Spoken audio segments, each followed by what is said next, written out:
Կներեք, որ ասում եք պարգևավճարներից հրաժարվելու եք, որովհետև երկրում կա աղքատություն եւ ծանր սոցիալական վիճակ։ Դուք մոտավոր 20 տարի աշխատել եք ՊԵԿ-ում։ Երբևէ պարգևավճար ստացել եք, թե չէ, ես վստահ եմ, որ ստացել եք, առնվազն 13-րդ աշխատավարձ ստացել եք։ Ուզում եք ասեք Սերժ Սարգսյանի եւ Ռոբերտ Քոչարյանի տարիներին, որտեղ դուք աշխատել եք ՊԵԿ-ում եւ ստացել եք պարգևավճար, այդ ժամանակ չի եղել աղքատություն երկրում, պարոն Ֆարմանյան։ Պարոն Ալեքսանյան, խորհուրդ կտամ չշփոթել քաղաքական պաշտոնը պետական ծառայության հետ, սա մեկ։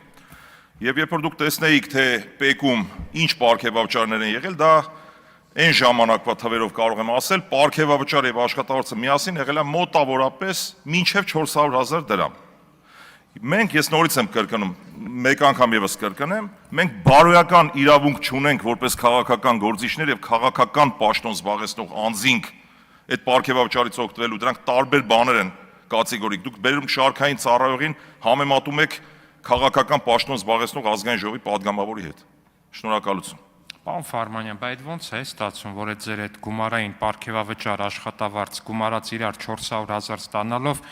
այն ձեր ՊԵԿ-ի նախագահ Ամերիկայում մի 800 միլիոն դոլարանոց տուն ուներ, ՊԵԿ, որ նախկին պաշտոնյային նայում ես մեր 1000 տարվա աշխատավարձ, պարգևավճար, չգիտեմ, այնտեղ ընտանիքի ամբողջական բյուջեն գումարես իրար, այդ մարդկանց մի մեքենայի գնին չի լինի, կամ որ ասում եք ծառայողական մեքենա չեք վերցնելու, անկեղծ ասած զարմացած չեմ, որտեվ ԱԺ-ից որ դուրս եմ գալի Դեմիրճան փողոց, ոնց որ Ժնևի ավտոսալոնը լինի ձեր խմբակցության մեքենաները, հարգելի գործընկերներ, անկեղծորեն որ ասեմ կզարմանայի շատ, որ օրինակ չգիտեմ, պարոն Կարապետյանը Քեմրիով գնար գար, ասենք անկեղծ էլ, եկեք այդ թեմաներով չխոսենք, հարգելի գործընկերներ, բայց այնուամենայնիվ իմ առաջին հարցը մնում է ուժի մեջ, այդ ո՞նց է ստացվում, որ դուք այտենց 400,000 դրամ ստացող ազնիվ պաշտոնյաներ եք եղել նախկինում, բայց հիմա ունեք այտենց հարյուրավոր միլիոնների գույք, անձամբ դուք չէ՞ էդ վերնախավը ՊԵԿ-ի, իսկ մենք այս պարգևավճար ստացողներս մի հատ հիպոթեկով տուն ունենք մի կերպ։ Պարոն Ալեքսանյան, դուք կրկին անգամ փորձում եք ներքաշել ինձ մի թեմայի մեջ, որին տալու եմ շատ հստակ ու ուղիղ պատասխան։ 8 տարի իշխանության եք, ինչքան թալանչի ու կոռուպցիոներ կա, բռնեք ցմա դատեք։ Առաջի կողմը ես կլնեմ։ Խաչատրյան Գագիկ չէ, ով ուզում է լինի։ Էս մեկ։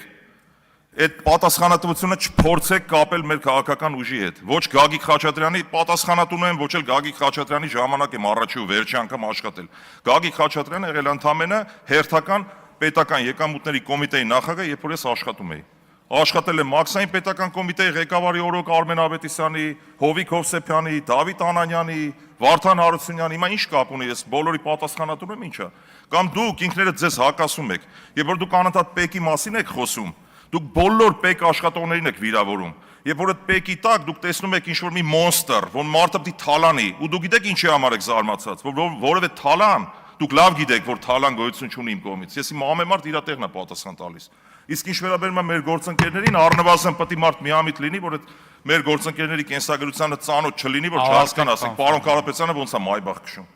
Կարող է պարոն Կարապետյանը 400,000 Ֆարմանյան, կամ հա։ ավարտեք։